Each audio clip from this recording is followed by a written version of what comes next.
This is KGW News at Sunrise. Oh, they have the babies! Like we had. Oh.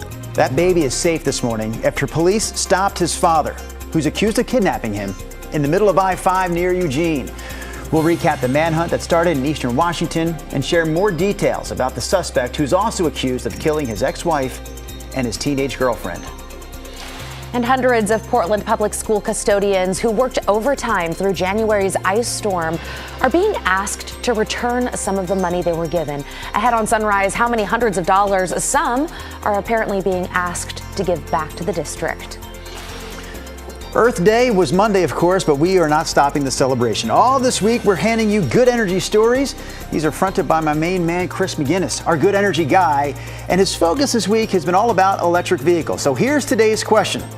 How much does an EV really cost? And how much does it cost to maintain an EV? Chris is going to break that down for us here in just a few minutes. And should you put one on your Christmas list? And maybe we should ask Rod Hill how much he spends on gas a year. No, there we go. I mean, we spend over $100 a week, so do the math. Wow. Very my wife and I, and that wasn't to call Rod out. It was just to highlight the, the. I'm sure I'm not alone. Cost savings, comparison. Families, Yeah.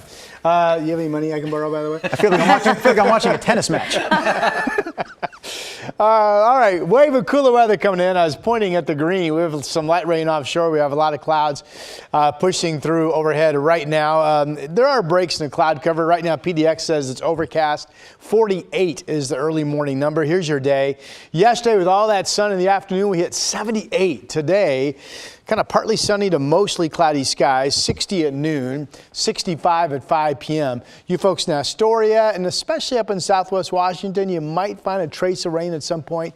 We have all that rain coming in still tomorrow. Here's Chris. All right, let's get a live look at the roads right now. The traffic map is green. Let's see if the cameras verify that. This is I-5 near Wilsonville Road. 1 or 2 cars making that northbound commute there.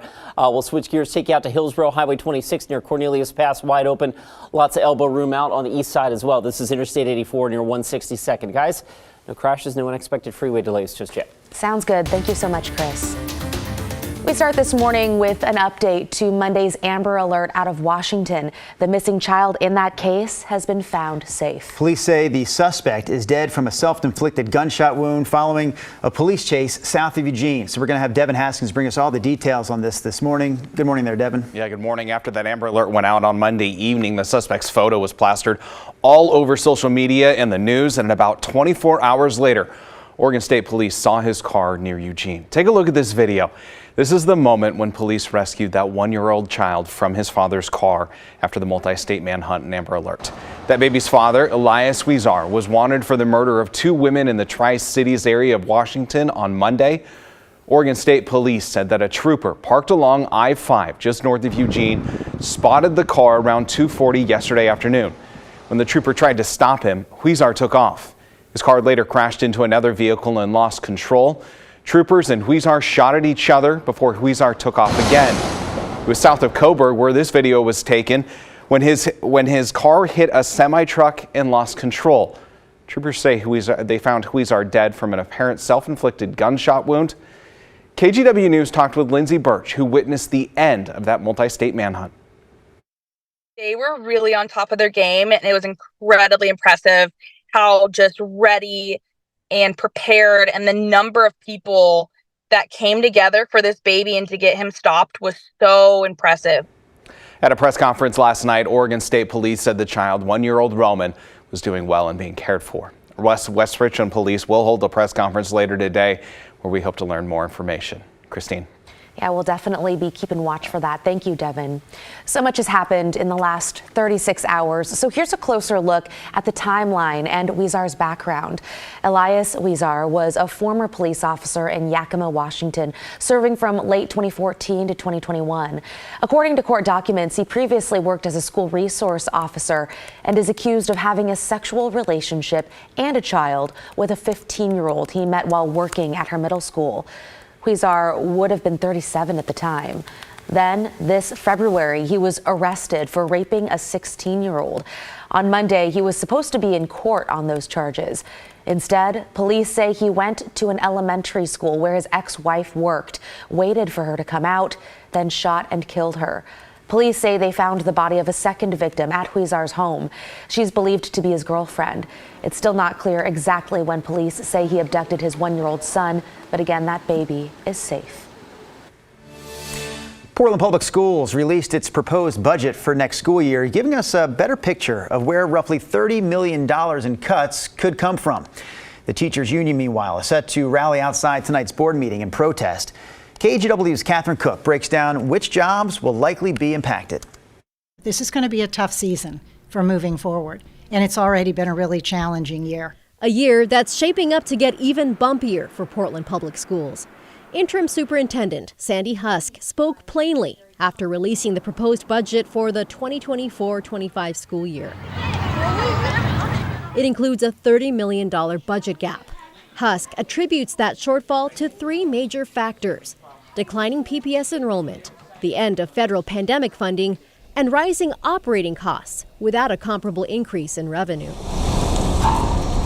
This one is going to feel a lot tighter and a lot harder than what you've seen in the past. Husk said they're investing 80% of their budget in people, but noted significant cuts among staff. That includes about 90 full-time licensed instructional positions, such as teachers, counselors, and support staff. However, for special needs programs, the proposed budget would actually increase licensed staff by about 59 full-time positions. We will strive to have minimum impact on students. Other proposed cuts include support services for instructional staff. The budget slashes 30 licensed positions and 26 classified positions. Husk sent a message to PPS employees noting cuts within the district's central offices. Staff learned 110 positions would be cut there. However, 40% of them were already vacant due to a hiring freeze that took effect late last year. As Husk prepares to bring the budget before the school board at a public meeting Wednesday, she acknowledged that closing the budget gap could certainly divide people. My goal is that we can have a civil discourse about the uncomfortable without making it feel like we're against each other. Catherine Cook, KGW News. Meantime, Portland Public Schools says it mistakenly overpaid 250 custodians during January's ice storm, and now it's asking them to give the money back. During the storm, custodians got overtime and inclement weather pay. But in an email sent earlier this month, district officials said they had made an error. Union officials say some staff are being asked to return close to $500. When we asked Portland Public Schools about how much money was overpaid overall, officials did not address the money or how the mistake happened. But officials say they regret the error and realize the situation creates some unintended stress. We came out and we did our job, so hold up your end of the bargain and just let us have that money. Some custodians we talked to think they were overpaid based maybe on an old contract requirement. At the end of the day, though, they want the district to let them keep that money. All right, we're going to take a break from our news headlines to bring Rod Hill back into the mix. But first, Rod, this live look outside. This is our Pioneer Courthouse Square cam. Yes, sir. Things are quiet so far on this Wednesday morning. How quiet are they? They're this quiet. They're that quiet, Rod. Okay. Things are going to change weather-wise, though, here over the course of the next 24 to 48 hours. 78 yesterday. My forecast was 74, and the temperature said bye-bye to that. It just went up. Was that the warmest day of the year so far? Tied April 2nd at 78 degrees.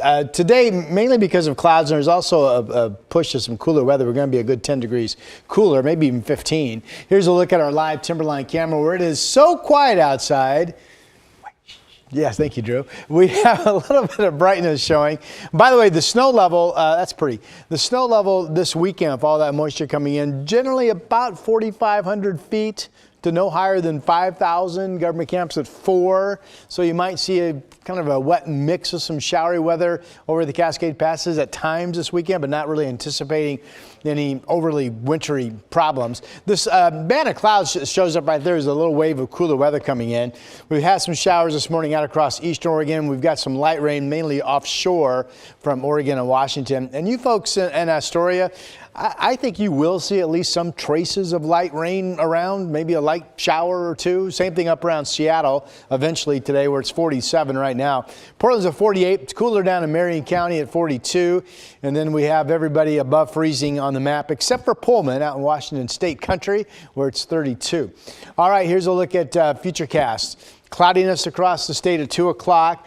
I mean, not solid clouds, but cloudiness around. You've got showers in southeastern areas. Here is the chance of the light rain north coast, maybe even Kelso, Longview, maybe Castle Rock.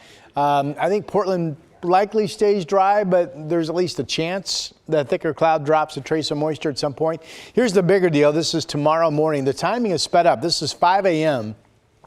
Now showing widespread, absolute steady rain pushing into the valley. And tomorrow still looks to be a day that we don't really expect any breaks in the rain. So steady, widespread rain throughout the day. This does in yellow indicate in the afternoon some heavier rain pocket potential. And then you've got some breaks in the rain on Friday, but overall we have rain at times coming Friday, Saturday, and Sunday. How much for tomorrow? These numbers identical to what I showed you yesterday, still going about 4/10 or so in Portland and Salem, and around 3/4 of an inch along the coast. And then we'll add to the numbers on Friday, Saturday, and Sunday. Now these numbers aren't as hefty, but I mean the numbers, the weather models are going to be bouncing around the next couple of days. Right now it shows still about an inch in Portland and Salem for the 4-day period through the weekend, and 1.79 out in Tillamook. Forecast numbers for today: low to mid 60s, partly to mostly cloudy, west breezes 5 to 15 in the valley. Then you get up to southwest Washington, and there's that heightened chance of a sprinkle or a trace of moisture at some point. Only 59 up in Longview today. Here's Portland 7-day. Today is it. The last, I mean, mainly dry. The last one of those we're going to see for a while, 66. And then we're in the 50s with the gray skies and the rain at times through the weekend. And that is your update. Okay. Thank